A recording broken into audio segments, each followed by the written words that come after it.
Puntos clave del EVC, del evento vascular cerebral. Vamos a empezar definiendo algunos datos importantes sobre el EVC. Entonces vamos a empezar definiendo la perfusión normal. Entonces la perfusión normal del tejido cerebral, entonces vamos a poner aquí normal, va a ser de 50 a 80 mililitros por cada 100 gramos de cerebro. La perfusión, cuando está disminuida, va a presentar una zona de penumbra y una zona núcleo, ¿no? Entonces, imaginémonos que aquí se está infartando esta parte. Esto va a ser la zona núcleo, ¿no? Es la zona donde va a haber menos riego sanguíneo. Y la zona de penumbra va a ser todo lo que esté alrededor en triangulito, pero que no esté sufriendo una total disminución del oxígeno o de la sangre, ¿no? Sino que sí hay una disminución, pero no es total, ¿no? Entonces, en la zona núcleo va a haber menos de 10 mililitros por cada 100 gramos de cerebro. Y en la zona de penumbra va a haber menos de 25 mililitros por cada 100 gramos de cerebro igualmente. Entonces, eso en cuanto a nuestras zonas. Como factores de riesgo para sufrir un EVC tenemos la edad, hipertensión arterial, obesidad, tabaquismo, en fin, todas estas situaciones que pudieran estar causando también algún tipo de riesgo cardiovascular.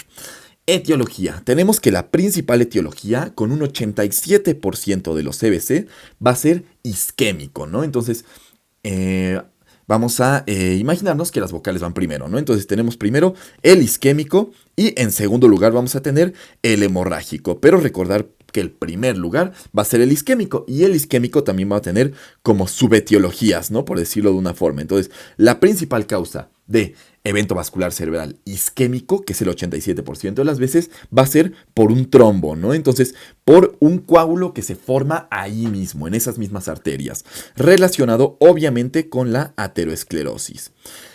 Y en el caso, en el segundo lugar vamos a tener un émbolo ya preformado en algún otro lugar que nada más llegó a depositarse ahí en el cerebro, ¿no? Y aquí el ejemplo clásico es un émbolo formado en una fibrilación auricular, en un paciente con el factor de riesgo de una fibrilación auricular. Y aquí tenemos que definir también, en cuanto a la isquemia, el ataque isquémico transitorio, ¿no? El ataque isquémico transitorio se va a caracterizar por signos y síntomas de un EVC que remiten totalmente y no tienen ningún tipo de repercusión. Ese va a ser el ataque isquémico transitorio. Y bueno, en cuanto a las características del hemorrágico, vamos a tener que clásicamente se va a relacionar con un paciente con hipertensión arterial, ¿no? Ese va a ser el principal factor de riesgo, pero dependiendo del tipo de EVC hemorrágico que tengamos va a ser como las asociaciones que podemos hacer. Si es por hipertensión arterial, casi siempre se va a relacionar a la rotura de un aneurisma de Charcot. Si es un paciente que no tiene hipertensión arterial, vamos a tener dos etiologías principales. Si este paciente que no tiene hipertensión arterial es joven, vamos a tener que la principal causa van a ser las malformaciones. Y si es un paciente que no tiene hipertensión arterial, pero que es un anciano, vamos a relacionarlo con angiopatía amiloide. Entonces, eso en cuanto a las asociaciones con la hipertensión arterial. Ahora, si tenemos un infarto subaracnoideo, se va a relacionar sobre todo con un traumatismo craneoencefálico y que este va a romper un aneurisma también. Y si tenemos un infarto parenquimatoso, se va a relacionar con hipertensión arterial. Entonces, casi siempre esto va a ser hipertensión arterial. Hay casos muy específicos en donde no se relaciona con la hipertensión arterial. Y en tercer lugar, vamos a tener el EVC venoso, que se va a relacionar con infecciones craneales o con infecciones faciales. Ahora, vamos a tener distintas escalas con las que vamos a valorar a nuestros pacientes, ¿no? Estas aparte van a ser escalas, las dos primeras, de evaluación rápida. Ya la última, Fisher, es una escala de TAC, de tomografía. Y va a ser para la hemorragia subaracnoidea. Cincinnati va a ser una escala hospitalaria.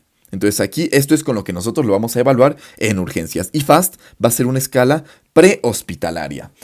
Cincinnati va a ser la primera que usemos en urgencias. FAST va a ser la primera que usemos antes de llegar a urgencias, ¿no? Entonces, Cincinnati se va a caracterizar porque, nos mencionan en la misma escala de Cincinnati que la presencia de uno de tres síntomas nos va a dar un 72% de probabilidad de tener un EVC. ¿Y cuáles van a ser estos síntomas? Son tres: desviación de la comisura labial, debilidad en extremidades superiores y alteración del habla. Con que tengamos uno de esos tres hay un 72% de probabilidad de tener un EBC. Después tenemos la escala FAST, que como digo es una escala prehospitalaria y que sobre todo se usa para que los pacientes sepan identificar un EBC, ¿no? Entonces, FAST es un acrónimo. Entonces tenemos FAST. F va a ser de face, ¿no? Entonces aquí es identificar el rostro caído o desviado, ¿no? A va a ser de arms, ¿no? Entonces es parecido a la de Cincinnati, ¿no? Que el segundo síntoma de Cincinnati era debilidad en extremidades superiores, ¿no? Y aquí arm también nos menciona brazo débil, ¿no? Ese va a ser de speech, habla o dificultad para hablar. Lo mismo que nos pasa en Cincinnati, ¿no? Alteración del habla. Entonces, F, A y S es lo mismo que en Cincinnati y la T únicamente se refiere a time, ¿no? Al tiempo y nada más hace referencia a que cuanto antes se tiene que llamar a la ambulancia e ir a urgencias. Y por último, la escala Fisher, que bueno, la vamos a ver en unos momentos. Esta es una escala con TAC en donde nos lo divide en 4 estadios, ¿no? En un estadio 1 vamos a tener una TAC sin sangre. Como les digo, esta va a ser para hemorragia subaracnoidea, ¿no? Entonces, hemorragia subaracnoidea. 1 no va a haber sangre. 2 va a haber coágulos de menos de 1 milímetro. En el 3 va a haber coágulos de más de 1 milímetro. Y en el 4 ya va a haber un hematoma intracraneal o intraventricular. Entonces, eso es como nosotros vamos a dividir el FISH. Ahora, la clínica va a depender de la arteria que esté afectada. Entonces, clínica va a ser igual a o va a ser dependiente de la zona afectada, de la arteria que esté tapada, sobre todo hablando de un infarto isquémico, ¿no? Porque es donde se van a tapar las arterias. Y bueno, para eso aquí tenemos que recordar el polígono de Willis, ¿no? Que bueno, ahorita nos va a servir hablando un poquito de la clínica. Entonces aquí tenemos el polígono de Willis.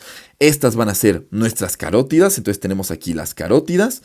De la carótida sale la cerebral media y sale la cerebral anterior, ¿no? Entonces, entre las dos cerebrales anteriores se va a formar, que está esta crucecita, la comunicante anterior, que va a comunicar las cerebrales anteriores. Y yéndonos más abajo a las piernitas, por así decirlo, de este muñeco, tenemos aquí a las arterias vertebrales, que se van a juntar y van a formar a la arteria basilar, la cual va a dar arterias pontinas, ¿no? Estas arterias, estas pequeñitas que se ven aquí, van a ir en el puente, ¿no? O esto va acostado en el puente, por así decirlo. La basilar se bifurca y va a formar la cerebral posterior. Y la cerebral posterior se va a juntar con la carótida para formando así la comunicante posterior. Entonces, eso es todo en cuanto al polígono de Willis. Y bueno, voy a borrar estas partes de aquí para hablar ahora de la clínica de cada uno de nuestros infartos, ¿no? Entonces, tenemos aquí primero que identificar los síntomas de un taponamiento, un infarto de la cerebral anterior. Aquí imaginémonos que este es un muñequito, ¿no? Este es un muñequito, aquí tiene sus ojitos, vamos a hacerle sus pestañitas, aquí está su boquita. Y bueno, si nos fijamos en la cerebral anterior se va hacia el cerebro, ¿no? Como que forma la cabeza. Imaginemos que aquí está un cerebro, ¿no? Del muñeco, ¿no? Entonces, justamente aquí lo que tenemos afectado va a ser la personalidad. Y bueno, en la cerebral anterior, recordar personalidad. Entonces, cerebral anterior, aquí le voy a poner una fecha. Personalidad. Y aquí otro dato que tenemos que aprendernos es hemiparesia y hemiparestesia. Y bueno, eso en cuanto a la cerebral anterior. Ahora, si nos vamos a la cerebral media, que como dijimos es esta que sale de aquí, como tal, de la carótida, imaginémonos que aquí sale como si fuera pues un circulito como estos de cómic, ¿no? Donde hay diálogos. Entonces justamente lo que se va a afectar aquí va a ser el habla. Aquí vamos a tener afasia. Vamos a tener afasia de Broca o de Wernicke, ¿no? Entonces aquí vamos a tener Broca y Wernicke o Wernicke. Y bueno, también podemos tener hemiparesia y hemiplegia, pero aquí va a ser contralateral, ¿no? Entonces aquí lo que nos va a afectar en la cerebral media es el otro lado, tanto paresia como plegia, ¿no? Entonces en la cerebral media la afección es contralateral. Y bueno, hablando un poquito de estas afasias, Broca va a ser una afasia pues motora, ¿no? Entonces este paciente Broca no va a poder hablar. Y Wernicke va a ser una afasia sensitiva. ¿Qué quiere decir esto? Que no nos va a entender, ¿no? Entonces Broca es motora, no puede hablar. Wernicke es sensitiva, no entiende. Y aquí una mnemotecnia que a mí me dijeron desde la facultad es Wernicke, así terminarlo en que. de que no entiende, ¿no? Y Broca hacerlo como si tartamudeara, ¿no? El paciente Broca, caca. Entonces, uno es de que no puede hablar y otro es de que no entiende. Y bueno, eso en cuanto a la cerebral media. Ahora pasamos a la cerebral posterior, que nos va a ocasionar hemianopsia homónima. Entonces, esta ya nos va a afectar como tal, la vista, ¿no? La vista, igual que lo que va a pasar en la carótida interna. Entonces, recordemos que la carótida interna son los ojos del muñeco, ¿no? Entonces, nos va a causar amaurosis fugaz y también nos puede causar síndrome de Horner. Y recordemos que uno de los síntomas de síndrome de Horner es ptosis, ¿no? Entonces, todo lo que pase en la carótida interna va a ser en el ojo. Amaurosis, síndrome de Horner y bueno, la cerebral posterior que se comunica con la carótida también nos va a causar hemianopsia homónima. Entonces, eso en cuanto a la clínica de esas. Y bueno, eso es todo en cuanto a la clínica de nuestro infarto isquémico. Ahora hablando de la clínica de nuestro infarto hemorrágico, tenemos que la hemorragia subaracnoidea nos va a causar clásicamente el peor dolor, la peor cefalea de la vida del paciente. Y además a esto le podemos asociar signos meningios, ¿no? Rigidez nucal, etcétera, ¿no? Entonces, eso va a ser en cuanto a la hemorragia subaracnoidea. Y bueno, nada más como paréntesis, tenemos que, en el caso del hemorrágico, la principal localización del infarto hemorrágico, de la hemorragia cerebral, va a ser el putamen.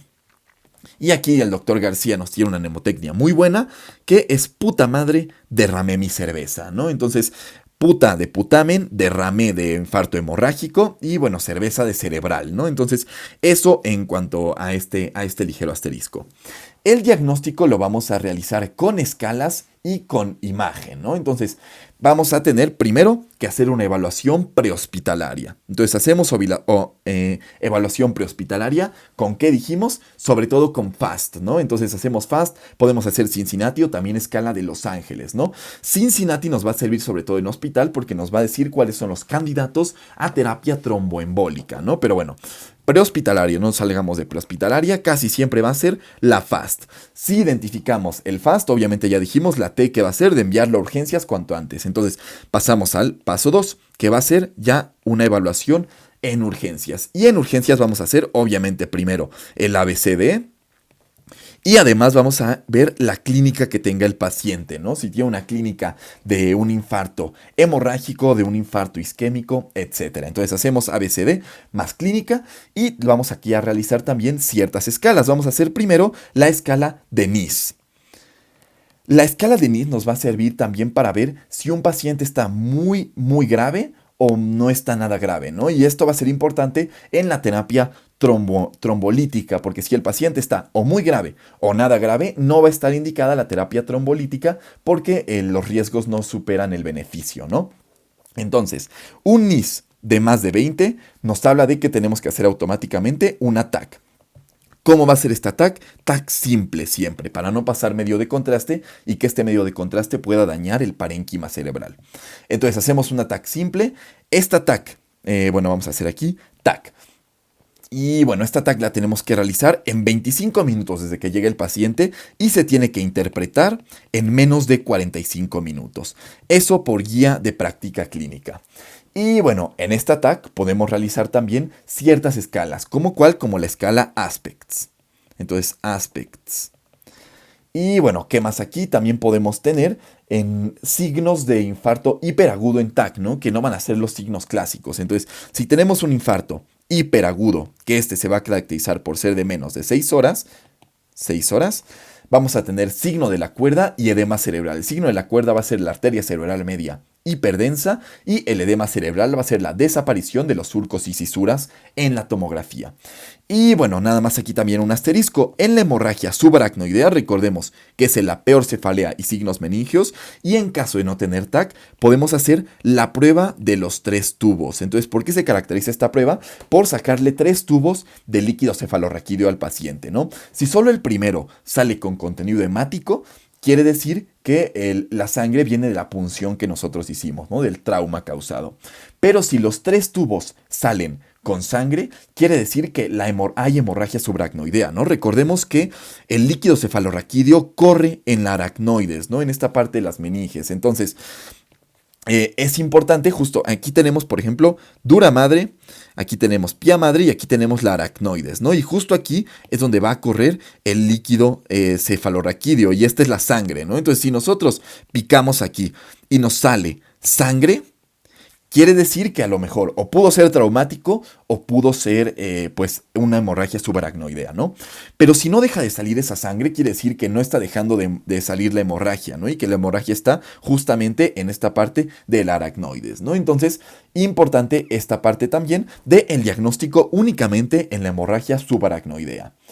Y bueno, ahora pasando a otra parte, el tratamiento, ¿no? El tratamiento va a ser muy importante. Aquí la principal diferencia que tenemos que hacer es si estamos en un hemorrágico. Si estamos en un hemorrágico, vamos a hacer interconsulta al neurocirujano, porque siempre va a ser, pues, quirúrgico, ¿no? No siempre va a ser quirúrgico, pero aquí ya está indicada la interconsulta al neurocirujano. Antes de operar, obviamente ya en el nivel del neurocirujano, se tiene que controlar la TEA, y se tiene que controlar la presión intracraneal. Esta se puede controlar con manitol. Y va a ser un paciente quirúrgico únicamente si tiene un infarto o una hemorragia cerebelosa de más de 4 centímetros. Ese va a ser el criterio para una hemorragia quirúrgica. Y bueno, en el caso del infarto isquémico vamos a plantar como tiempo base 3 horas. Entonces, si tiene menos de 3 horas, vamos a dar terapia trombolítica. Entonces aquí vamos a hacer trombolisis. ¿Con qué vamos a hacer esta trombolisis? Con alteplase. Si tiene el paciente de 3 a 4.5 horas y tiene además ciertos criterios, el principal es que tenga más de 80 años, también vamos a realizarle trombolisis. Cumple todavía con los criterios para realizar esta misma. Y también tenemos contraindicaciones de esta trombolisis, ¿no? Entonces vamos a poner contraindicaciones que ya dijimos algunas, ¿no? Anteriormente. La principal es que tenga, obviamente, más de este tiempo, ¿no? Que tenga más de 4.5 horas, ya no es candidato a terapia trombolítica. Pero además, si tiene un NIS de menos de 5 o de más de 25, esto quiere decir que está muy puteado y esto quiere decir que está todo bien, ¿no? Entonces, ninguno de estos va a ser candidato para realizar terapia trombolítica. Y si tiene más de 4.5 horas o más de 3, pero no tiene más de 80 años, vamos a dar únicamente tratamiento con ácido acetil salicílico. Y en el caso del tratamiento del ataque isquémico transitorio, vamos a dar ácido acetil salicílico o clopidogrel y lo vamos a dar por 21 días. Entonces, ese va a ser el tratamiento de nuestro ataque isquémico transitorio. Y bueno, ahora nada más vamos a mencionar el EBC lacunar, que va a ser clásicamente un EBC muy pequeño, ¿no? Que sea de menos de 15 milímetros. Y este va a dar por lipohialinosis. Entonces, lipohialinosis. Y listo. Bueno, eso sería todo en cuanto a nuestro EBC. Recordar esta parte de la clínica, recordar nuestro polígono de Willis. Y bueno, de este lado queda el primer apunte y de este lado queda el segundo apunte. Y sería todo. Muchas gracias.